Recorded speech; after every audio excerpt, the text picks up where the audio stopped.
Why do we sit here being silent, watching our leaders turn into tyrants? Have they forgotten which side they're fighting for? Checks and balances set aside and rule of laws, youth and ours, and Constitution openly ignored. Man, I'm not okay. Think we are being played. Is it time for right and left to join a greater cause? Man, I'm not okay.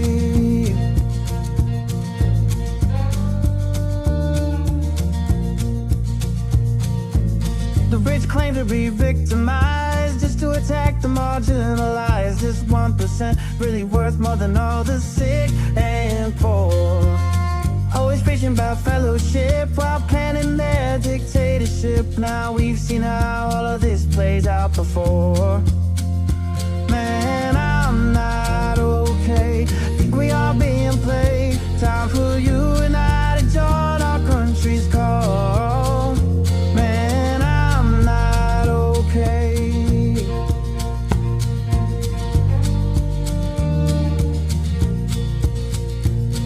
Ever wonder all the mystery, why they whitewash our history, keep dividing is their plan? All in all, such a scam. Algorithm very sly, only used to spread the lies. Politicians know well, hate is simple to upsell. Man, I'm not okay.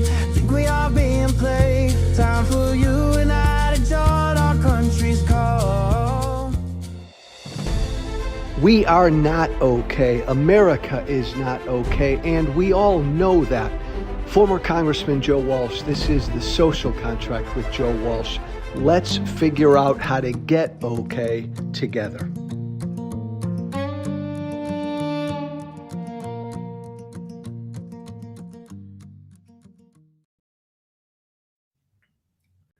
Do you? Oh my God, the stream is live. We're live. Welcome to Tequila Talk with Joe Walsh, him and Cliff Schecter, me.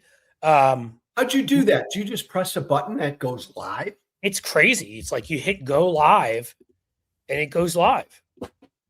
Cool. We're live. Good to see you, Cliff. Good to see you, Good partner. to see you. Yeah, good to see you too. And welcome to everyone who's here. It's been weird lately because I last week was traveling and Joe was too. And then I feel like the same thing 3 weeks ago. So we've only done like one of the last 3 weeks. Rest assured, though, each and every week you and I were drinking. Let's make that clear. Yes, there was tequila entering my body through the orifice right there. And I said tequila. Look, I've got my niece glass here with my 1800 in it.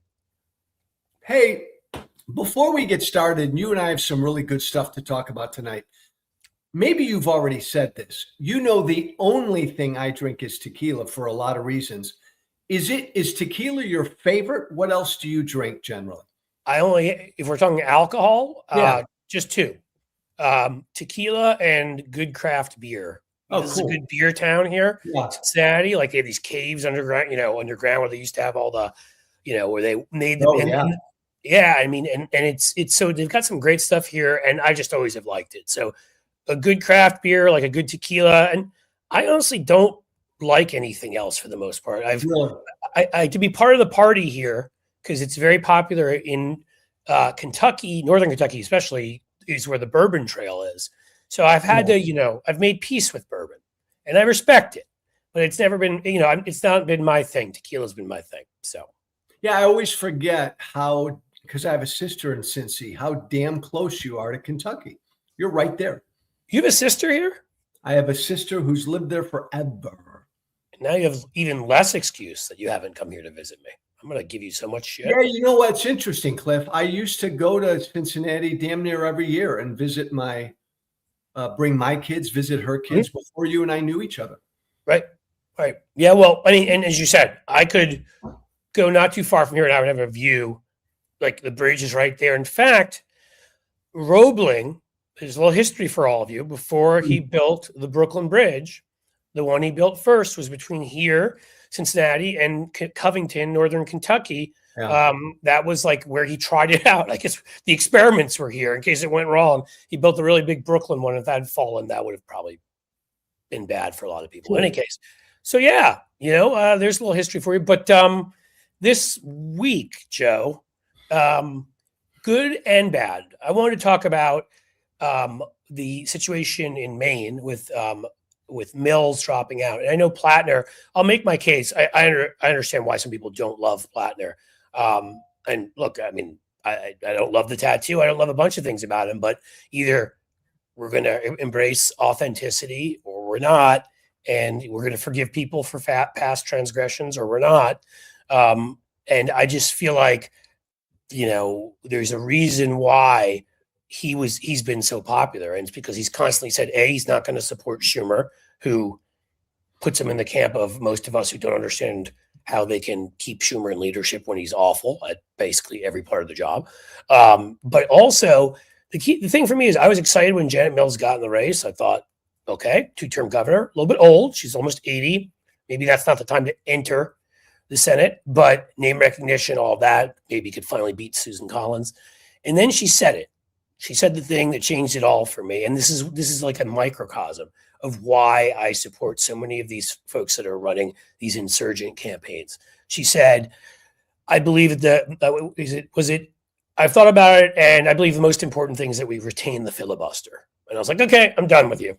I'm like, you're looking around right now at a moment where everything is blowing up, where we have instability like we probably haven't had, certainly since the 60s, maybe since the 30s and 40s, where there is an opportunity to remake America in the image that we want after this. Like, I mean, when these horrible things happen, they suck, but they create opportunities. Lincoln had an opportunity. FDR had an opportunity, and we can fix the systems that have been broken, and the Maine system that just really is broken.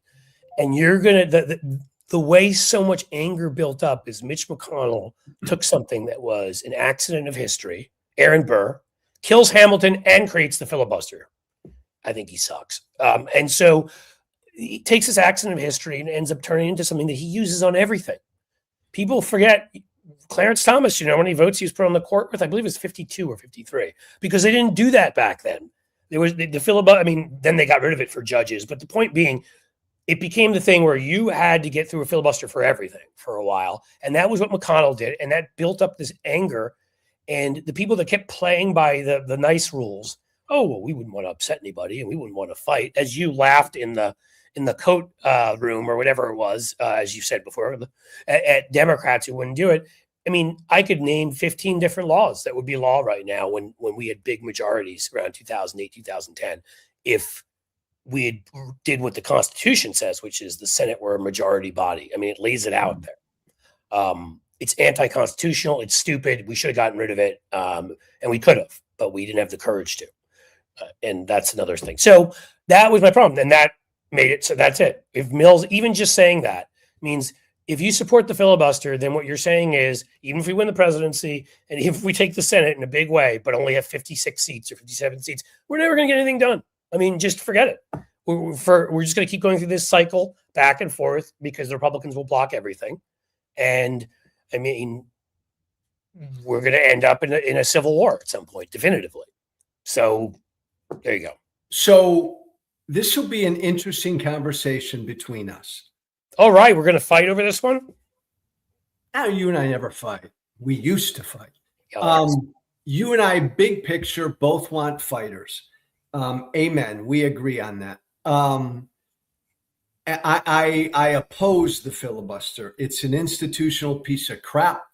The senators would hold it over us House members like it made them so austere and special. Fuck them. It's an institutional piece of bullshit that both parties cling to. Yeah, no. So that aside, though, and this will spur a good conversation. When I became a Democrat 10 months ago, Cliff, I said the Democratic Party needs to be a big enough tent for Zoran Mamdani and Joe Walsh. Yep. And I still believe that.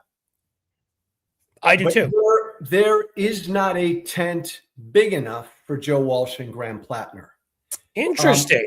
And by the way, I know I'm in the minority on this with our listeners and probably the vast majority of Democrats. I get that. I want fighters, fighters, fighters. Clearly, Plattner's politics are not mine, but Mamdani's aren't mine either. So what? Right. Big deal. I find him to be an utterly despicable, dishonest, and inauthentic guy. Okay. But Cliff, I think Democratic primary voters right now don't give a fuck. Right. Nazi tattoo, I don't give a fuck. You lied about the Nazi tattoo, I don't give a fuck. You said what about blacks and women? I don't give a fuck. That's where Democratic primary voters are now. I get it. And we've all said shit in our past. Lord knows I have. But you own up to the shit you've said. That's fair. That's a fair criticism. He's done the exact opposite. And I think he's lied about his shit. I also, Cliff, find him to be an anti-Semite. And that's a real red line for me. So I know I'm in the minority among Democrats, and I don't know. He probably, in a year like this, Cliff, he probably will beat Susan Collins. I don't know. I don't know Maine. Maine's a different kind of animal, but I can't support him because I think he's anti-Semitic and I think he's a bullshitter completely. I think the second part could be true. I mean, look, I should say any of it could be true. I think, and it's interesting that you've taken that position as somebody obviously who went from a very conservative position in your party to switching and becoming a Democrat, and you've changed on certain issues. My belief is, and Cliff, you know, because you and I've talked, it ain't about policy. I didn't become a Democrat for policy. I fully endorse Zoran Mamdani for mayor of New York City, even though he and I disagree. I don't find him to be a despicable, inauthentic liar. Where I do find that about Plattner. It's interesting, but there was criticism of Mamdani for some things he said that could be taken as anti-Semitic in the past. And I decided at some point that with both Zoran Mamdani and with Plattner, that if you did some things in the past that really I found disturbing, but you now said, I don't believe that anymore, I have changed, I have whatever, then I have to be someone who's open to that because I have to believe people can change. I just watched an election in Hungary, and that ass kicking doesn't happen if you don't have somebody. He was like you have somebody in Magyar from the center right, who put together a broad coalition of everyone from the left to the conservatives who wanted a constitutional republic again. And so, you know, that's the way they were able to undo what they did. And for me, I support Magyar a billion %. I bet I disagree with him on a lot of things. But to me, as you and I find common ground, rule of law, constitution, having, you know, media ownership be diffuse and not concentrated in the hands of oligarchs, and the kinds of things that allow democracy to function. Now, I think the tattoo and some of the things that Plattner did were despicable. And you're right. It's an open question if he's full of shit about what his explanation is on changing. But I accept, there's a couple things. One, I accept people changing, you know, if I can believe it's real. Two, my choice in the end, I think there were one or two other people, but no one else got any traction. The voters of Maine love this guy because he does. So I did work in Maine politics, God, a billion years ago. Now Congresswoman Shelley Pingree ran against Susan Collins for a Senate seat, 2002, man. And I lived in Maine for a while, and you got Portland, and then you go up north of there, and they call you from away if you're not from there. It's hilarious. Yeah. And these people that look like Plattner, these big beards, and they come out with the flannel, and they look like they've been in the woods in the 2nd district there, which is the largest district, I think, area-wise in the country. It's huge. And he appealed to them in that way.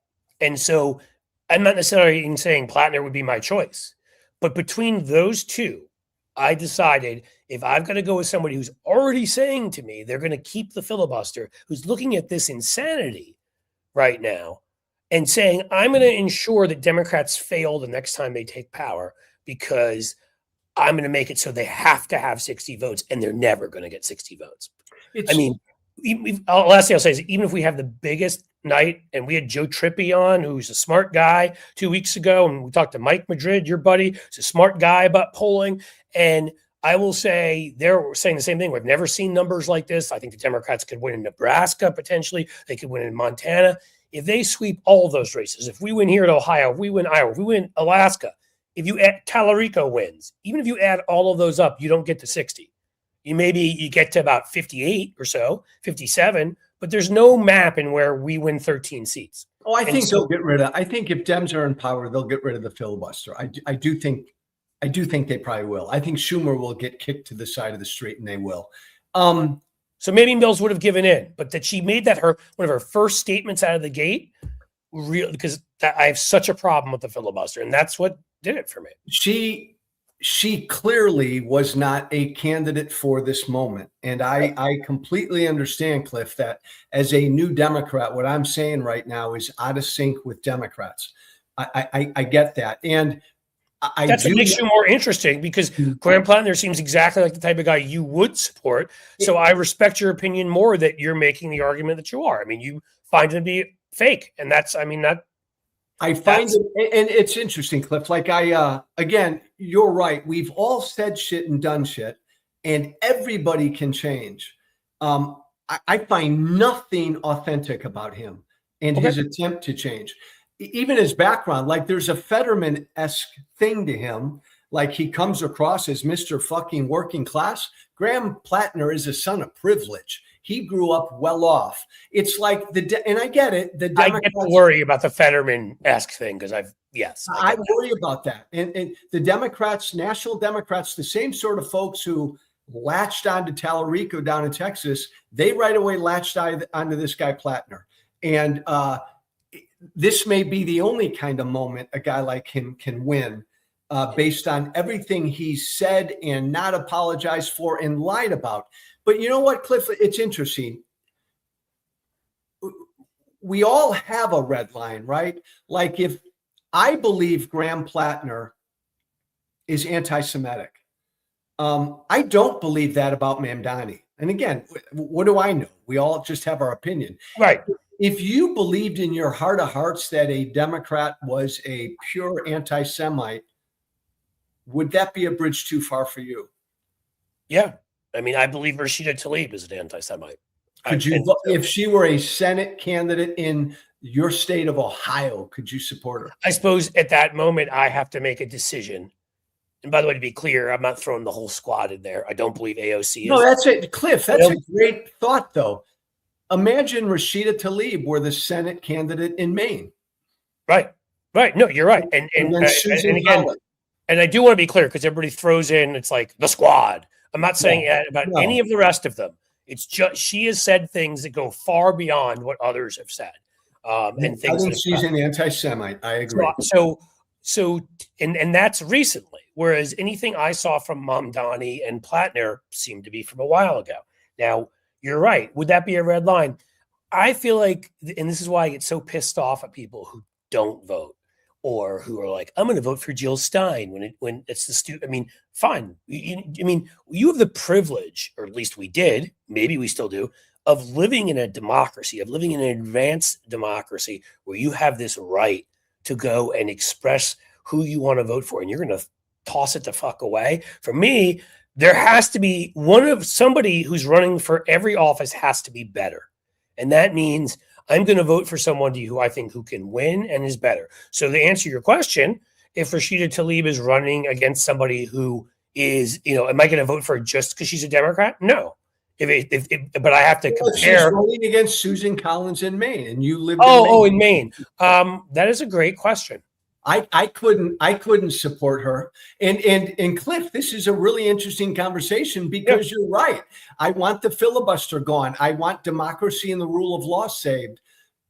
But my God, it's like if Rashida Tlaib came out and said, I'm against the Second Amendment, I want to get rid of it. That's a Democrat I couldn't support. Right. Israel being an anti-Semite is just another red line for me.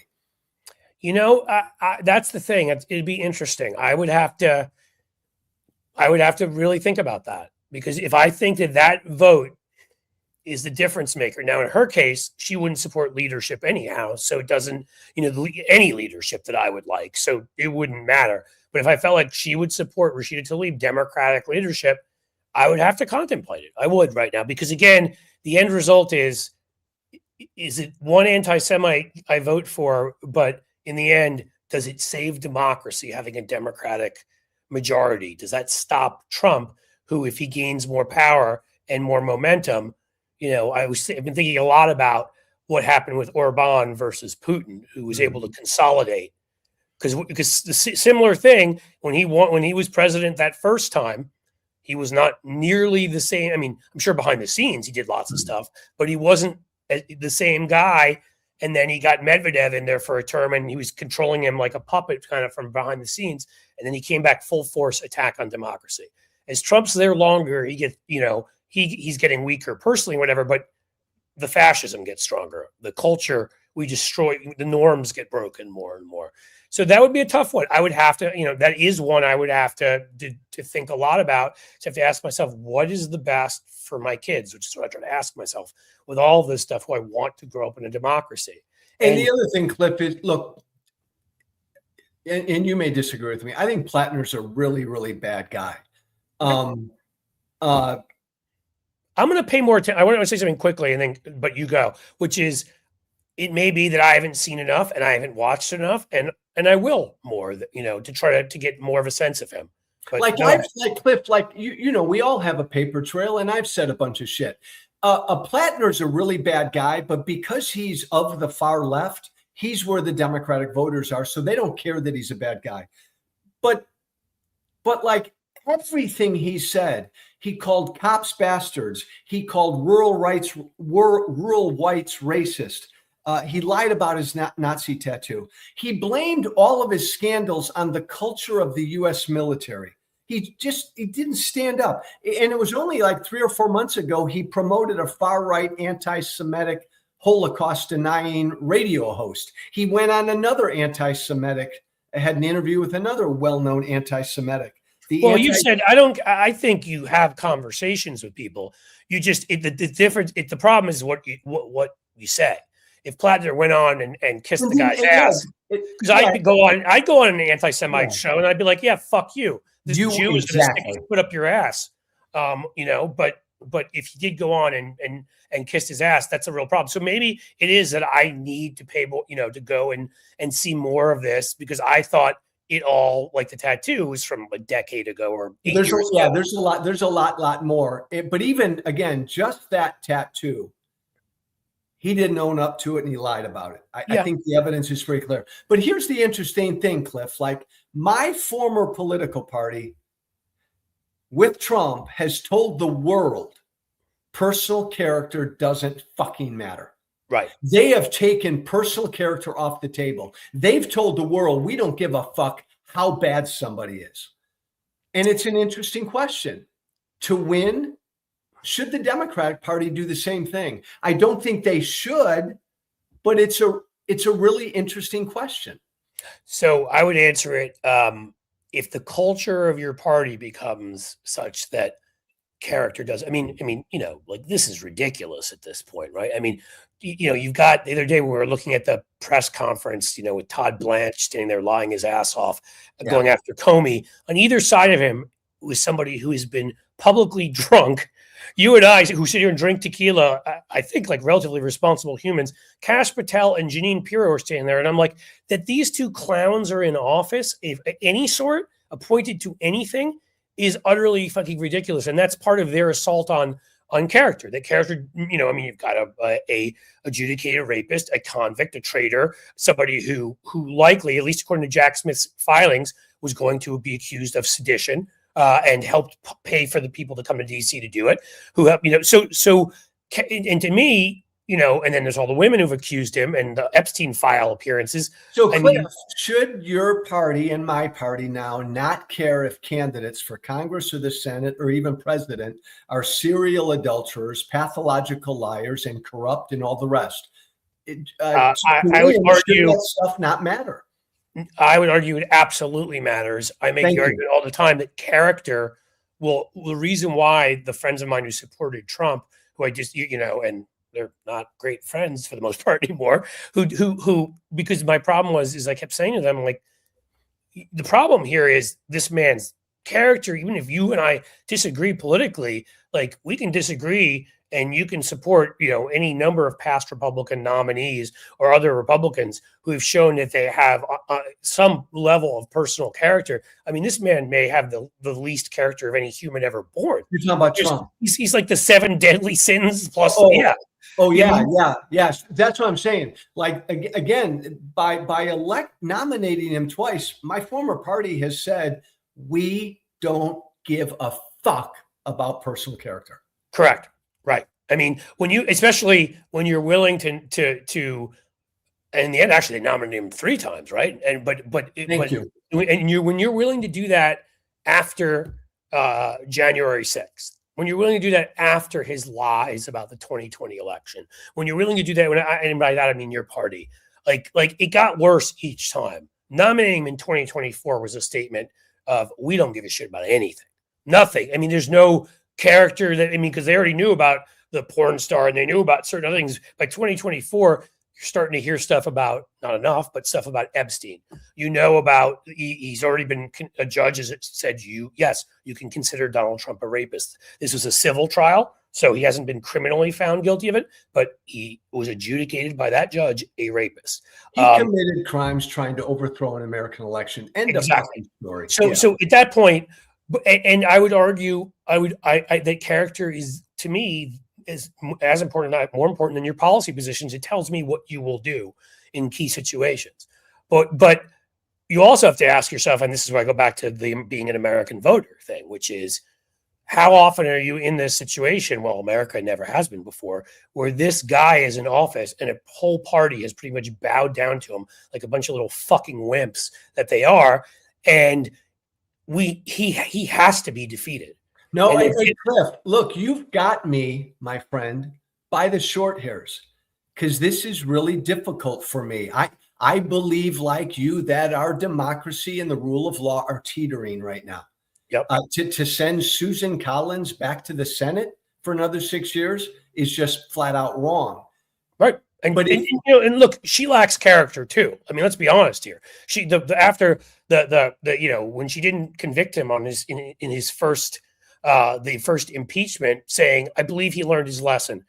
Shut the fuck up. I mean, that was a blatant lie, right? I mean, she wants to be. I don't know, Cliff, of another politician who's shown more concern over the years than she has. That's true. She's got the frowny lines. Always concerned. The Botox people love her because there's a lot of frowns. She's very concerned. I get it. And I've had Democrats tell me, Joe, I wouldn't give a fuck if Graham Plattner, and then they rattled off some of the most hideous things in the world. I wouldn't care if Plattner's a pedophile. I want that seat. We need to win. Boom, boom, boom. I can't go there. And for me, this is a really. I couldn't support Rashida Tlaib if she were running for the Senate in my home state. I couldn't. I wouldn't vote for the Republican, and I know that sounds terrible, but I couldn't. I feel the same way about Plattner. That's all. Okay, and it's again, like, it's one of the more fascinating conversations we've ever had, because my belief is you and I want the same damn thing. Exactly. I want all of these people to have character. I think you lack character, at numerous points. I think when you think that it's okay, for Elon Musk to break into the Treasury Department as part of some fake agency to take SNAP out of hungry children, out of their mouths so that you can give him tax breaks, I think that shows a lack of character. I mean, I can go on. There's a whole lot of things that I think show a lack of character. And clearly a lot of the Republicans who had been running more recently lacked character, because you've pointed out some of these guys who you knew in there who've done 180s. I mean, somebody like Mike Lee, the guy seems like an absolute fucking lunatic now. And he said right after the grab him by the, tape came out, how, my daughter will be, I couldn't do this because of my daughter and my wife. And then the guy got to a point where he was making fun of an assassination in Minnesota he was mocking this murder. I mean, I don't think you can show any lower character than Mike Lee is shown, and he's in the things. I have a feeling he was in some of the Smith stuff too, he was one of the ones helping Trump out the most with the sedition plan. So who knows where he would have ended up if that case. I'll tell you this, Cliff. Democrats want fighters. Plattner's a fighter. Yeah. The energy in the Democratic Party is on the left. When Graham Plattner says Israel's committing genocide, I vehemently disagree, but that's where the energy and the base of the party is. If Graham Plattner were a centrist, all of this personal shit about him, he'd be done. He's where the party is right now, at least the Democratic primary voters are, because he's on the left. I don't think, it's interesting you put that. I think I can only speak for me. And for me, the most important thing right now isn't ideology, it's willingness to fight. Now, there are lines, as I've said, that make it difficult for me. And then, as when you bring up even worse things like, is that this person were a pedophile or whatever, I mean, then you're really testing my theory of, I believe I should vote for somebody who can win in a democracy, and I need to stop the fascist. But my God, what am I doing? And so, I mean, it doesn't mean this isn't a challenging exercise, and it's not something, it's just, I have to think if Trump and these goons continue much longer, we reach a point of no return.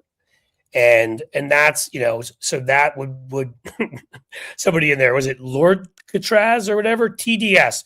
Yes. TDS. Well, suffice to I'm say, deranged for hating a felon treason. Okay, whatever.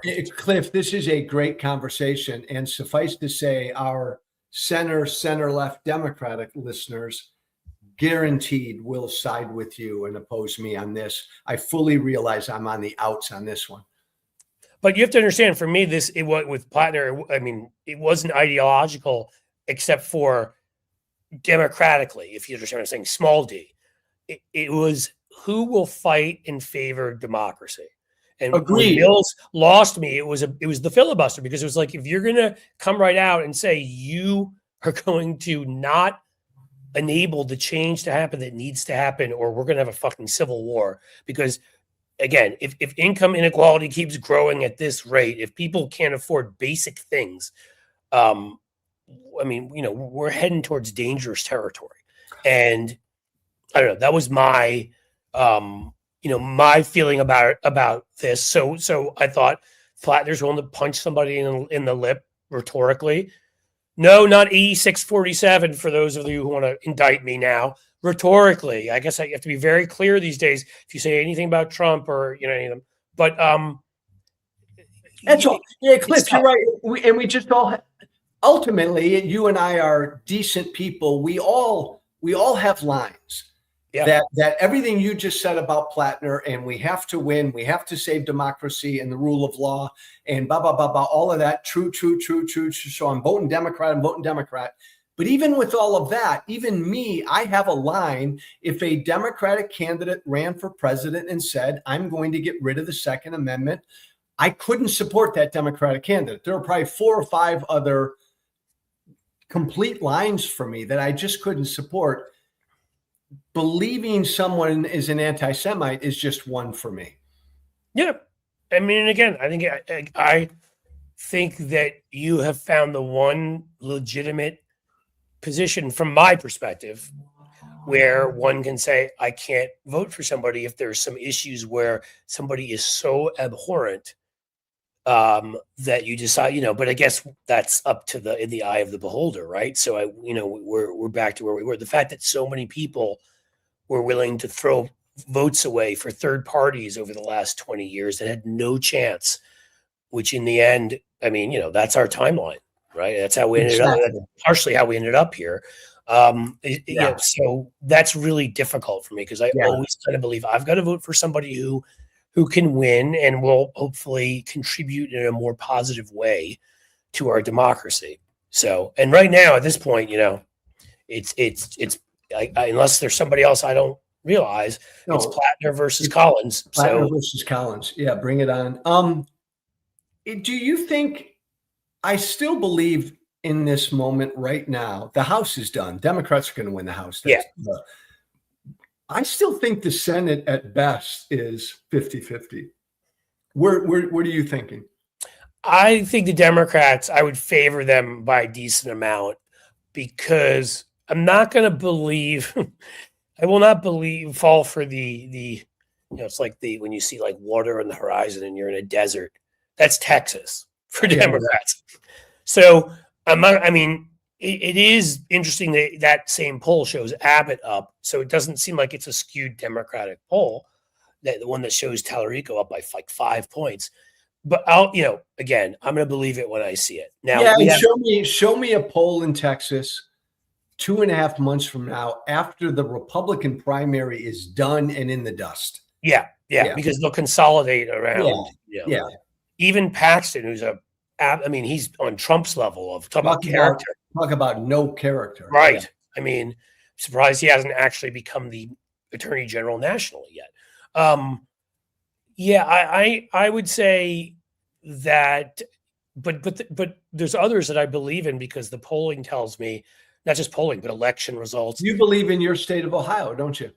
I believe in a combination of, it's for a while now because this was a state perfectly sort of set up for Trump to tap into people's fears and anger. A lot of industrial jobs gone, lower level on average of college education than the country as a whole, older than the country as a whole. But I think Sherrod Brown is so uniquely talented and is a guy that actually stands up for what he believes in and doesn't care when it pisses off leadership. So I do. The fact that he overperformed. Am I right? Dems have to net 4 and they've got the Senate? Yes. Because it's the tiebreaker if they come out even. Well, okay, so North Carolina looks good. Yep. Right? North Carolina looks good. Again, so that's the one I was going to give you, which is Alaska has changed so much. Yeah. That used to be such a Republican state. That's one of the states where I really do believe people when they say they're libertarians. Sometimes I think it's just bullshit that you're a Republican and you don't want to say it for whatever reason. Yeah. There, it's a libertarian lifestyle, and it's one of the few states where Kamala gained from Biden, and so Biden gained from Hillary in a bunch of places because Biden did better overall. But as we know, Biden did better overall than Kamala, and so in most places she didn't do as well. Well, she gained. Alaska has been trending Democratic. I think Kamala only lost by like 9 or 10 points there. Yeah, we've won a number of statewide races there, and Mary Peltola has proven to be an amazing politician. I mean, kicking Sarah Palin's butt the way she did, coming out of nowhere, and being able to do that, I have a lot of faith that she's going to win that seat. So that to me right away changes the original lineup because I think Sherrod will win here, and I think Roy Cooper. I think North Carolina. And they never say anything's a done deal, but he's won 5 elections, 6 elections. Right there, that's 3 pickups right there. Ohio, North Carolina, Alaska. You need 1 more. So, I mean, if it remains true, Plattner is up double digits at this point in Maine on Collins. I think Mills was too. I think either of them were. So, I mean, Collins is one of the most unpopular. It seems they finally caught on to her frowny face. I wonder, Cliff, because we do say this a lot about her, and I forget the name of the woman who ran against her last time. She was polling well, and then Susan Collins won at the end. There's a little bit of a Texas vibe, not the state, but with her. Susan Collins. She's a survivor. She has managed to win, a lot of races by small margins. And I do have a fear. I have a dream.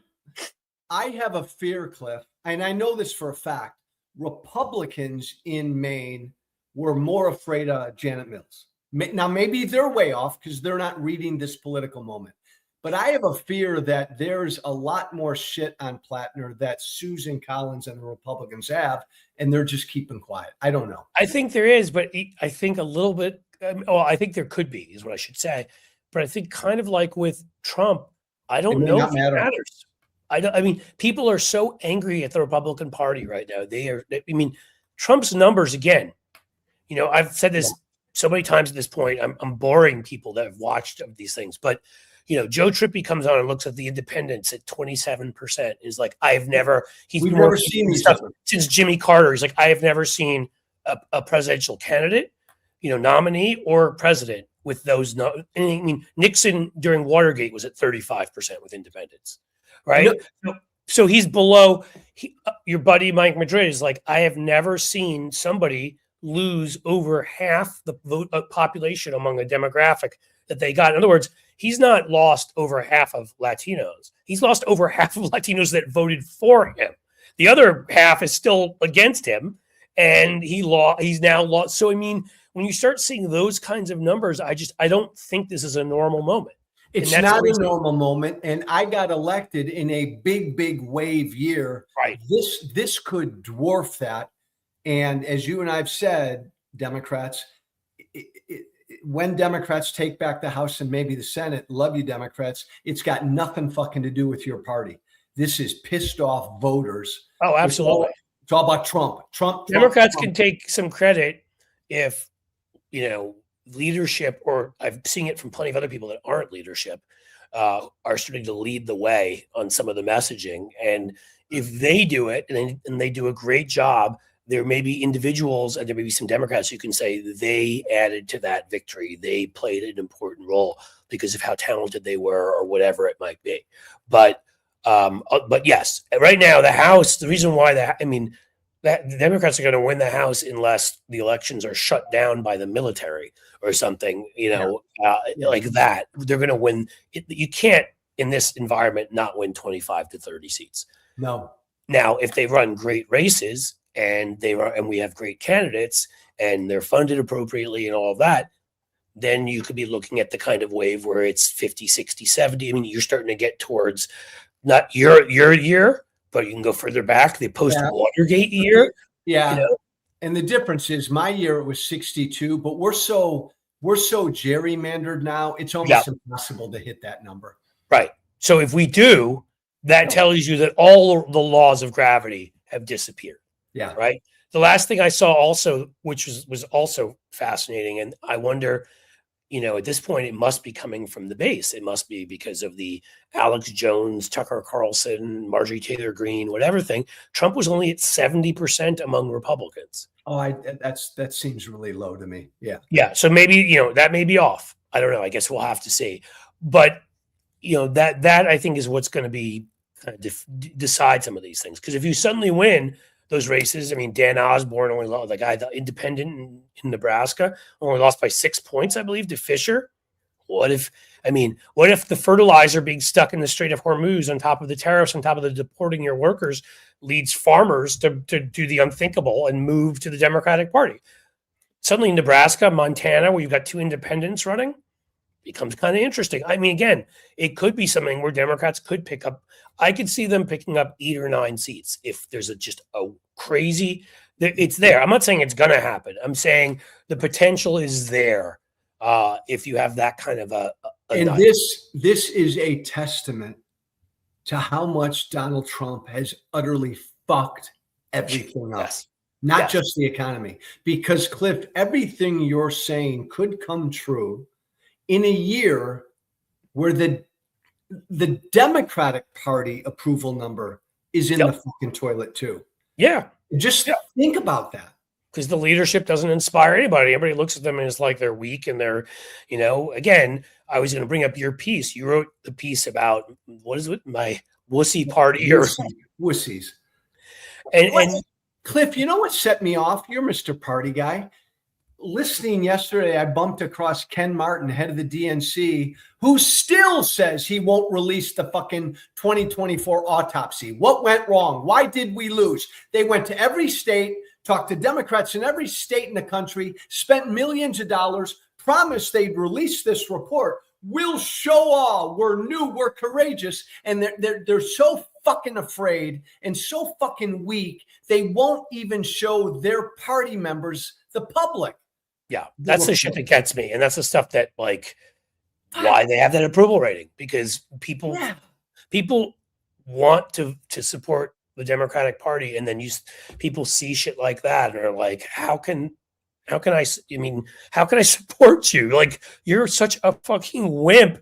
You just did. I mean, what do they think is going to happen if they release that report? Oh my God, the the sky will come falling down. And I mean, They're so cautious, Cliff.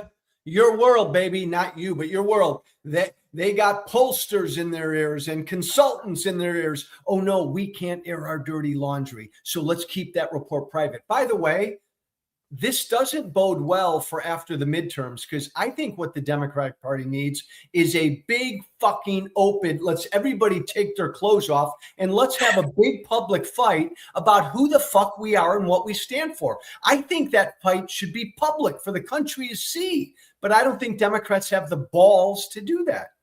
It won't come from leadership, or at least this leadership. It will be, you've seen more of it. And you've seen some of it from more moderate members of the party. Yeah. I think of like a Seth Moulton, who's taken on leadership and just doesn't give a fuck. And I like that. And you've seen it from some more progressive members like AOC. And I like the fact that in either place, that's why I was telling you, for me, I like both of those people. And one of them is definitely one of the more moderate Democrats, and definitely the other one is one of the more progressive ones. But what they have in common is they both fight like hell, rip Trump, take the message that you want to hear when you just sit there and Democrats say some, someone like Jeffrey says some mealy mouth shit and he won't say what's right there. Say that he's in the Epstein files more times than Jesus is in the Bible. Please say it, because it's true. Say that he's in the Epstein files. He's trying, Cliff. He's trying to ratchet up his language because, Cliff, you're right. He knows that his speakership is not automatic. No, when they take the majority. Right. I mean, that's the thing. And I would hope somebody else who knows. I mean, Ted Lieu's sitting right there. That guy knows. I mean, he doesn't give a shit what leadership says. He gets up and says his thing. And those are the ones I want to step forward. And I'm hoping we'll take on the role of leadership. And then, yeah, I could see it being an open thing. I could see everything you're saying coming true. To me, that's sort of like the last domino. So many others have fallen. Trump has been the fucking worst president and obviously just been who he is, a characterless fraud, and these guys have bowed down and been the wimps to him, like the Republican Party, which has made them look horrible. People have got like the monopolies out there have had no sympathy for anybody and kept jacking up prices on everything, even when they don't need to. I get it. Sometimes there are supply issues. There's many other times they don't give a fuck and they just do it. And that has just pissed people off, especially this coalition of tech bro billionaires that are all fascist and support Trump and whatever. I mean, the public has caught on to a lot of this, had seen a lot of this, and sort of like that last thing we need is strength on the Democratic side, a strong. Because Cliff Schecter, it's guaranteed the Republicans in 28 will nominate an asshole. Yes. A bad guy. But that asshole, that bad guy, will beat the Democratic nominee if the Democratic nominee is overly cautious, afraid, and a wussy, and not authentic and real. This is what the party needs to fucking learn.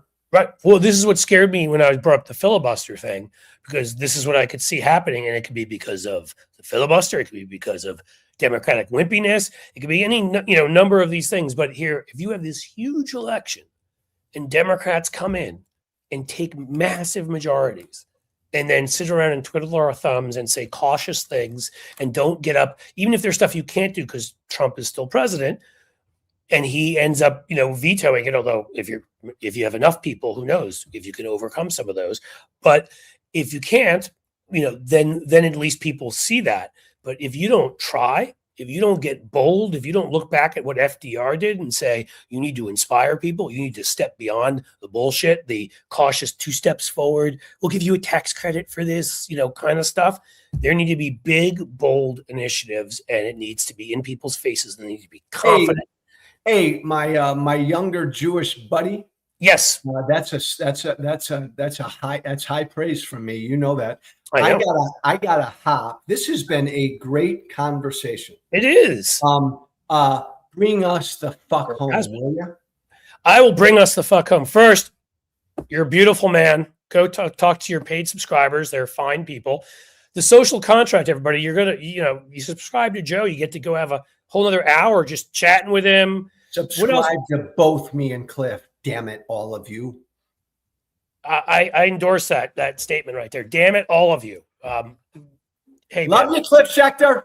Love you, Joe Walsh. You enjoy yourself and you keep on being you. Oh, hey, he's gone. Well, folks, let's see. I've got comments here. Let's see if there's anything that anyone has asked that I can answer intelligently.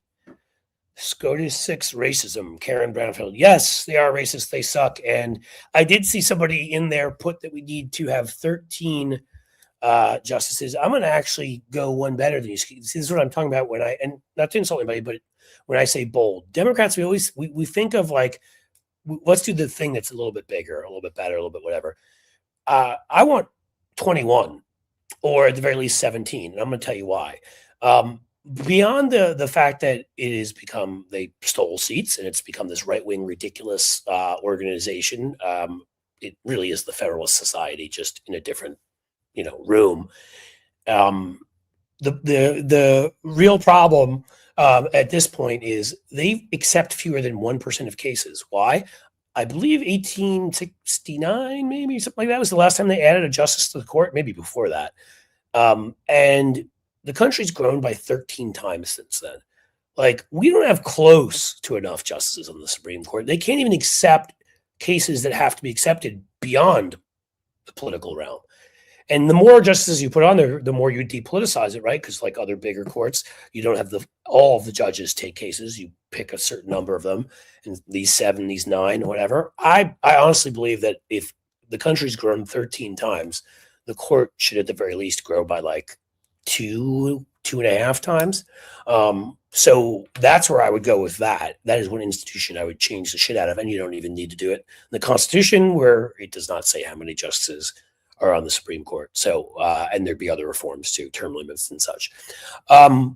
But yes, that's one other thing that I would do. I'm going to see if there's anything else here. Both of you have nothing but a foul mouth. Well, that's not nice, Linda. Why the fuck would you say that about me? I think I am one shitheel of a nice guy. Okay, sorry that I upset your delicate sensibilities.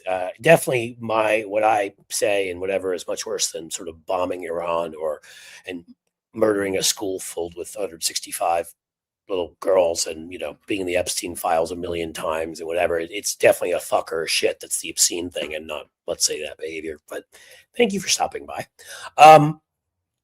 And as Cynthia Rice says in here, the same thing with the House. The House hasn't been expanded in God knows how long. Wish I had that factor figure in front of me. But the country has grown many times since then. We don't have nearly enough members of Congress. I should look into that more so I can give you a more intelligent analysis on how many folks I think they should add. But I think they should add a whole bunch more.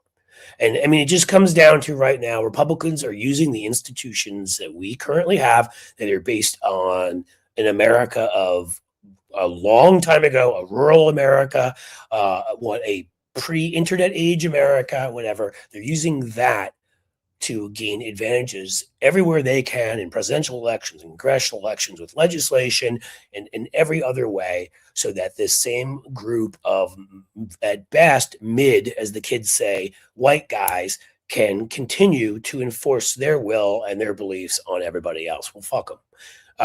If you want this country to start representing everybody fairly, then you need to change those institutions. And that's why we need such a big victory. And that's why you all need to go out and vote for people that are going to support the Constitution and support those changes, because we can't just go back. What we had before, as I said, wasn't working. Mitch McConnell was filibustering everything. And we were like, oh, well, yeah, I get that it's anti-constitutional. It doesn't appear in there. And it's supposed to be a majority body, but we're just going to leave the Senate the way it is, and we don't want to rock the boat.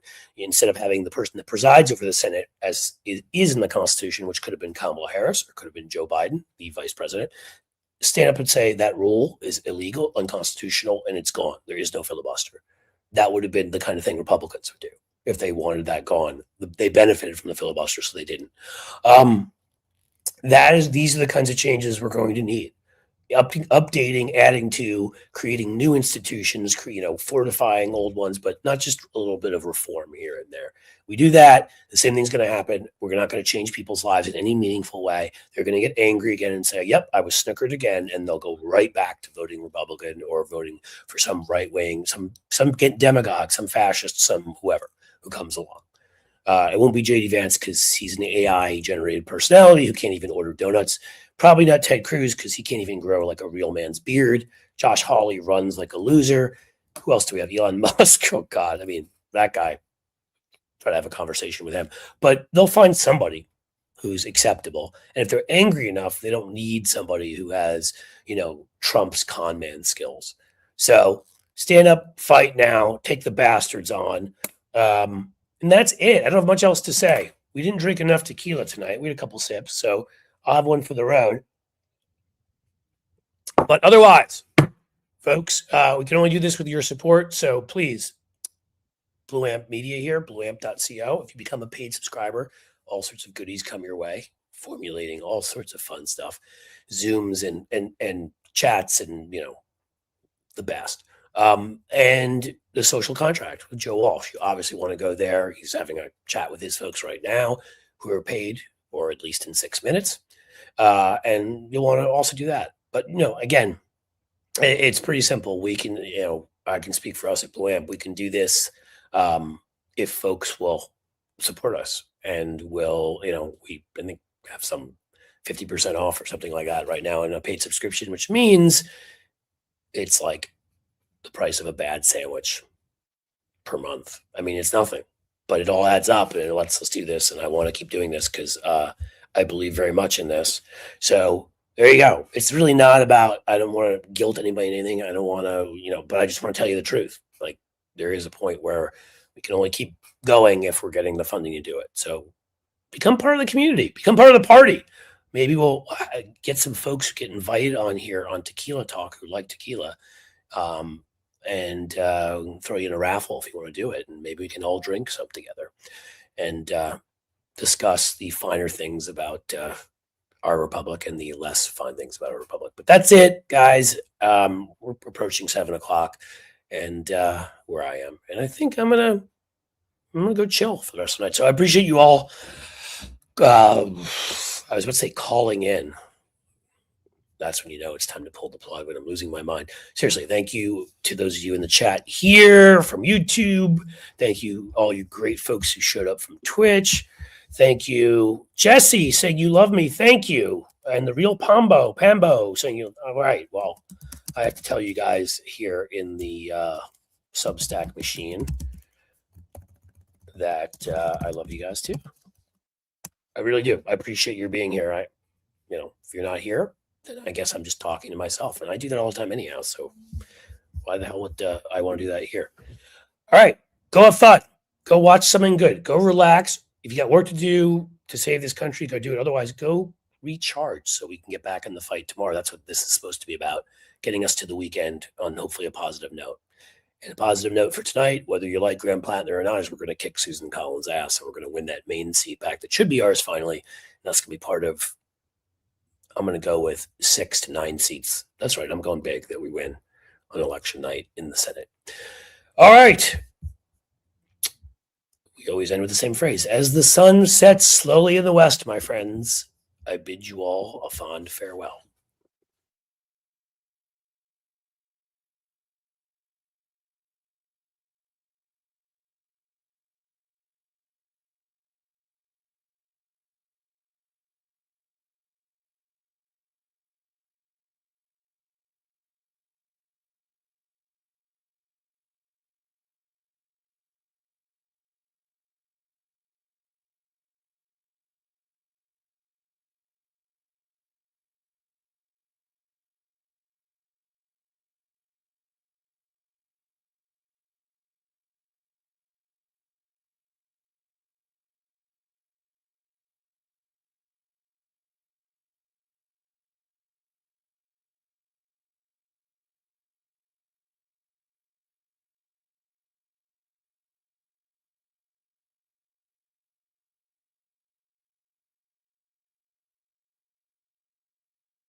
Thank you for listening. Remember to listen, follow, and share The Social Contract with Joe Walsh on Apple, Spotify. Plus, don't forget to subscribe to The Social Contract on Substack.